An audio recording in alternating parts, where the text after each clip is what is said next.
श्री भागवत भगवान की है आरती, पापियों को पाप से है तारती। हरे कृष्णा। सभी भक्तों को श्रीमद् भागवतम के सत्र में हार्दिक अभिनंदन और सुस्वागतम। आज का हमारा विषय है श्रीमद् भागवतम के पंचम स्कंद का 13 अध्याय।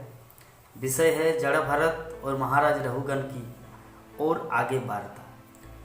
ऐसे में जड़ भरत और महाराज रहुगण दोनों एक दूसरे से जो श्रीमद् भागवत की कथा, भौतिक जगत की वर्णना ये जो कर रहे हैं, वो लोग भगवत कथा में इतने रम गए, इतने लीन हो गए कि वो लोग छोड़ना नहीं चाह रहे उस संगति को, बल्कि और आगे महाराज रहुगण और उत्सुक है सुनने के लिए और जड़ भरत और आगे सुनाने के लिए आतुर है। तो इसी प्रकार कथा प्रसंग चल रहा है। तो आज जो विषय है, इस अध्याय में महाराज रहुगण को जो शिक्षा दी है जड़ भरत ने ये बताया, एक्चुअली उनके प्रति उन्होंने बहुत कृपा की। जड़ भरत सोचा कि अगर इस राजा को मैं ज्ञान न दूं, इनको अगर कृष्ण भावनामृत न प्रदान करूं, तो इनको कौन रक्षा करेगा। इसका तो पूरा जीवन अहंकार के कारण कि मैं राजा हूँ, ऐसे ही भावना में तो इसका जीवन बीत जाएगा। कोई इसको सच्चा ज्ञान, सच्चे राह में नहीं ले आएंगे। तो तब ये मेरा परम कर्तव्य कि इसको सही पथ में ले आना, ताकि अपने जीवन लक्ष्य को प्राप्त कर सके। तो महाराज रहुगण की बेचैनी कि वो इतना कथा श्रवण में इतना रुचि ले रहे, ऐसी भावना को देखकर जड़ भरत ने कहा कि हे महाराज, ये जो जगत है ना, ये जगत एक दावानल, एक जलती हुई जंगल की तरह है। एक ऐसा जंगल जिस जंगल में बहुत सारे भेड़िया, सियार, जो परिवार, संतान, पत्नी और परिजन के रूप में रक्तपान करता है, खून चूसता रहता है सब समय। किसका? परिवार के मुखिया का। ये भौतिक जगत उस दावानल अग्नि के समान, जो फॉरेस्ट फायर मीन्स जंगल में सिर्फ दुख और कष्ट मिलता है, अंधकार रात्रि, न चंद्रमा का प्रकाश। और इसे अंधकार रात्रि में भेड़िया है, सियार है, सिंह है, बाघ है, जो बहुत ही डरावना भयानक जंतु है। और ऐसी अवस्था में व्यक्ति जब गिर जाता है उस वन में, जब अकेला हो जाते हैं, तो सभी उसको खून चूसते हैं।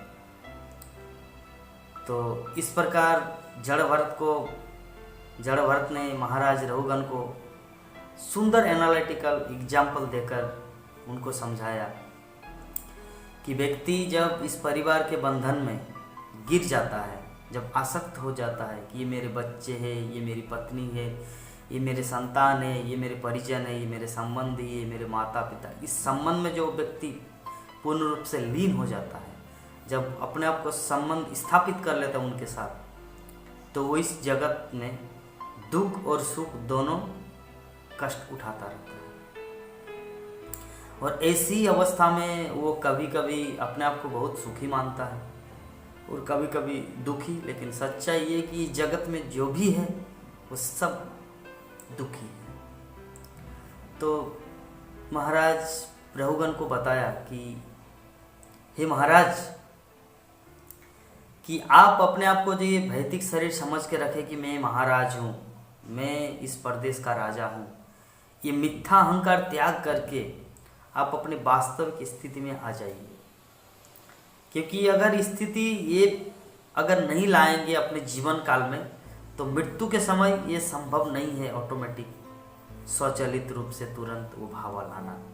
इसीलिए प्रैक्टिस कीजिए कि कि मैं एक भगवान का एक तुच्छ सेवक हूँ, मैं आत्मा हूँ।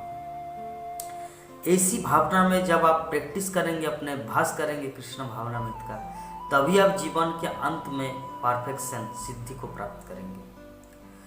तो जड़ भरत उनको इतना सरल ढंग से, इतना सुंदर ढंग से समझाया राजा रहुगण को, महाराज रहुगण को, कि महाराज रहुगण बोले कि हे प्रभु, हे जड़ भरत, हे महात्मा, अगर आप न होते मेरे जीवन में, अगर आप सच में भगवान कृष्ण की कृपा है जो आप मेरे जीवन में इस प्रकार आए और मुझे इतना सुंदर उपदेश दिए। अगर आप मुझे उपदेश नहीं देते तो पता नहीं मैं किस घनघोर नरक की ओर बह के चला जाता। ये तो भगवान कृष्ण की अहेतु की कृपा है कि आप जैसे महात्माओं का दर्शन हुआ। मैं जा रहा था गंगा सागर श्रीमद् भागवत कथा श्रवण करने के लिए, लेकिन भगवान की इतनी कृपा कि रास्ते में मुझे साक्षात परम भागवत के साथ मुलाकात हुआ और उन्होंने मुझे इतना सुंदर उपदेश दिए। हे प्रभु, आपके चरणों में मैंने न जाने कितना भूल, कितना किस तरह का आपको शब्द बोले जिसके कारण मैं खुद लज्जित हूँ। इसलिए आप मुझे क्षमा करें और मुझे आशीर्वाद प्रदान करें ताकि मैं कृष्ण भावनामृत में और आगे पदोन्नति कर सकूं, जीवन में प्रोग्रेस कर सकूं। क्योंकि आपकी कृपा के बिना, एक शुद्ध भक्त की कृपा के बिना ये संभव नहीं है कि कोई भगवत भक्ति में आगे बढ़े। इसीलिए आप मुझ पर इतना अहेतु की कृपा प्रदर्शित की, इसके लिए आपको कोटि कोटि प्रणाम, कोटि कोटि नमस्कार। तो इस प्रकार सुखदेव गोस्वामी महाराज परीक्षित को ये जड़ भरत और महाराज रघुगण की जो वार्ताएं, ये सब कथा श्रवण कराए। तो ये सब श्रवण करने के माध्यम से हमारे अंदर एक फीलिंग आता है कि महाराज कहाँ राजा रघुगण और कहाँ हम सब एक तुच्छ जीव। इसीलिए जब ऐसे परम व्यक्तित्व भी एक महात्मा के चरणों में अपने आप को आत्मसमर्पण कर देता है तो हमारे पास क्या योग्यता है राजा का।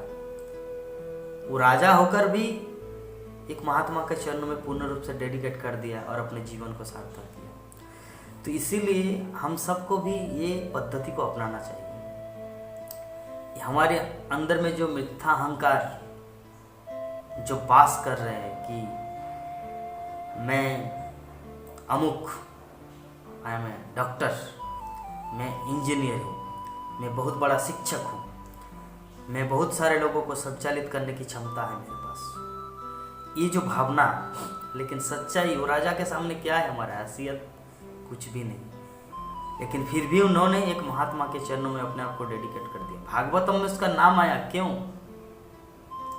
क्योंकि उन्होंने एक सच्चे महात्मा के चरणों में आत्मसमर्पण किया। तो उसी प्रकार हम सबका यह परम कर्तव्य है कि शिल प्रभुपाद की कृपा से, शिल प्रभुपाद जैसे सेनापति भक्त भगवान श्री चैतन्य महाप्रभु का, शिल प्रभुपाद ने जगत में सारे विश्व में अनेकों असंख्य शुद्ध भक्त तैयार किए। तो हम सबको भी उस शुद्ध भक्त के चरणों में अपने आप को डेडिकेट करना है। अपने आप को जैसे उनके चरणों में आत्मसमर्पण करेंगे वो शुद्ध भक्त हमको कृपा करेंगे। जैसे हमें कृपा करेंगे हम भी एक दिन उस शुद्ध भक्ति के पथ पर अग्रसर होंगे। क्योंकि शुद्ध भक्त की कृपा के बिना कोई भी भगवत भक्ति में स्थिर नहीं रह पाता और आगे भी प्रोग्रेस नहीं कर पाता। इसीलिए हम चाहे हरे कृष्ण महामंत्र का जप कितना ही सुंदर ढंग से करें, श्रीमद् भागवत गीता भागवतम का पाठ कितना ही सुदृढ़ रूप से एकांत स्थान में बैठकर करें, लेकिन अगर किसी भक्त की कृपा हमारे ऊपर नहीं हो तो ये संभव नहीं कि हम अपने जीवन में आगे बढ़े। तो इसीलिए किसी भी क्षेत्र में आप जप कर रहे हैं, हरे कृष्ण महामंत्र का जप कर रहे हैं, श्रीमद् भागवत गीता पाठ कर रहे हैं, तपस्या कर रहे हैं, कुछ भी कर रहे हैं, लेकिन एटलीस्ट एक शुद्ध भक्तों का संग जरूरी है। इसीलिए हर क्षेत्र में साधु संघ की भूमिका चैतन्य चरितामृत में इसीलिए वर्णन किया गया कि साधु संघ सर्वशास्त्री को। साधु संघ एसोसिएशन ऑफ डिवोटीज मतलब साधुओं का संघ, भक्तों का संघ सर्वशास्त्रों में, सभी शास्त्रों में गाया गया है। साधु संघ सर्वशास्त्री कोई, लव मात्र साधु संघ सर्वसिद्धि।